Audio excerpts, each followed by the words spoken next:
BHEL అనగానే మనకు first గుర్తొచ్చేది అయ్యప్ప టిఫిన్ సెంటర్. ఒకసారి వెళ్దాం పదండి.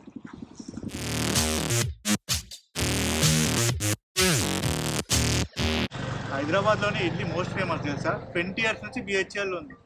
ఎంతమందికి తెలుసా కమెంట్ చేయండి. 20 years ఉన్నా కానీ సేమ్ టేస్ట్ ఉంది. ఇడ్లీ కూడా సాఫ్ట్నెస్ అంతా సేమ్ ఉన్నది, మస్తు ఉంటుంది సాఫ్ట్. మనకి ఏరియాలో అయితే మాత్రం ఇడ్లీ ఫేమస్ ఉంటుంది చాలా మంది. ఇడ్లీ సరిపోలేదని చెప్పి పూరి ట్రై చేసినాం. పూరి కూడా బాగానే ఉంది, కానీ పూరితో కంపేర్ చేస్తే ఇడ్లీ కొంచెం బాగుంది, సాఫ్ట్గా కానీ అది బాగుంది. పూరి కర్రీ అయితే మస్తు అనిపించింది అసలు. బిహెచ్ఎల్కి వచ్చినప్పుడు ఈ టిఫిన్ సెంటర్ని అస్సలు మిస్ అవ్వకండి. అయ్యప్ప టిఫిన్ సెంటర్ జ్యోతి విద్యాలయ స్కూల్ ఆపోజిట్లో ఉంటుంది. టిఫిన్ సెంటర్ ఫస్ట్ మనకు టెంపుల్ కాంప్లెక్స్ ఆపోజిట్లో ఉంటుండే. ఇప్పుడు మనకు అయ్యప్ప టిఫిన్ సెంటర్ వచ్చేసి జ్యోతి విద్యాలయ స్కూల్ ఆపోజిట్లో ఓపెన్ చేశారు. అయితే మనం బిహెచ్ఎల్లో మోస్ట్ ఫేమస్ టెంపుల్ కాంప్లెక్స్కి వచ్చేసాం. ఇక్కడ స్పెషల్ ఏంటంటే టెంపుల్స్ అన్నీ మనకు లైన్ ఉంటాయి అనమాట. అండ్ ఇంకోటి ఏంటంటే బిహెచ్ఎల్ చుట్టుపక్కల ఉన్న వాళ్ళందరూ మనకు టెంపుల్స్ కోసం అయితే ఇక్కడికే వస్తారు. ఇక్కడ ఫేమస్ టెంపుల్ ఏది? వెంకటేశ్వర స్వామి టెంపుల్ ఉంటుంది.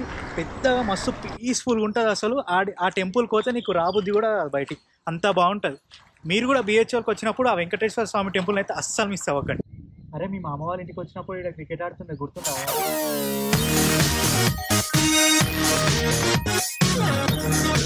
గుర్తులేదురా, మనం సాయంత్రం దాకా మన గ్యాంగ్తో ఆడుతుండే. సాయంత్రం మా దగ్గరికి ఫాస్ట్ ఫుడ్ దగ్గరికి వస్తున్నా తెలుసా? ఎందుకు తెలియదురా, మస్తు ఉంటుందిరా ఫాస్ట్ ఫుడ్ ఆడ.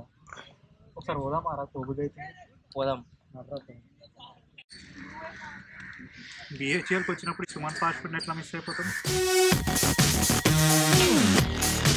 నిమ్మకాయ వండుకొని ఒక బయటి special egg rice fried rice తింటే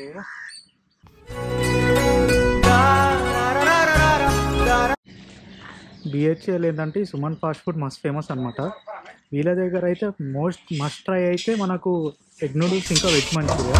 సిట్టింగ్ కూడా పర్ఫెక్ట్ ఉంటుంది అనమాట. ఇంకా బయట కూర్చోవాలనుకుంటే కూడా బాగుంటుంది సిట్టింగ్, అంటే నేచర్కి మధ్యలో అన్నట్టు కూర్చోవాలనుకుంటే కూడా బాగుంటుంది. బిహెచ్ఎల్కి వచ్చి బేల్పూరి ఎవరైనా తింటారా, కానీ విజయ్ స్వీట్ హౌస్లో సమోసా తినేటానికి ఒక రేంజ్ ఉంటుంది. అంత బాగుంటుందా? తినరా ఒకసారి, తిని చూసి చెప్పిన టేస్ట్ అయితే ఏం మారలేదు కదా, సేమ్ ఉంది.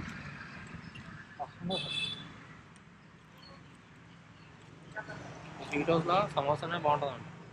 అవునా?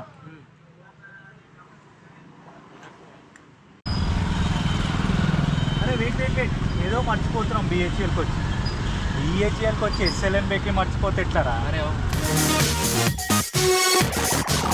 కానీ ఇప్పుడు బిహెచ్ఎల్ నుంచి అది ఓల్డ్ ఎంఐజీకి షిఫ్ట్ అయిందంట తెలుసా? ఎస్ఎల్ఎన్ బేకరీలో చాయ్ పడితే ఫీల్ అయ్యారప్ప. చాయే కాదు, ఎక్కువ కూడా కిరాకుంటుంది. వీడియో మొత్తం చూసిరు కదా, ఎలా అనిపించిందో కమెంట్ చేయండి. Do like, share and subscribe to Food and Travel Vlogs.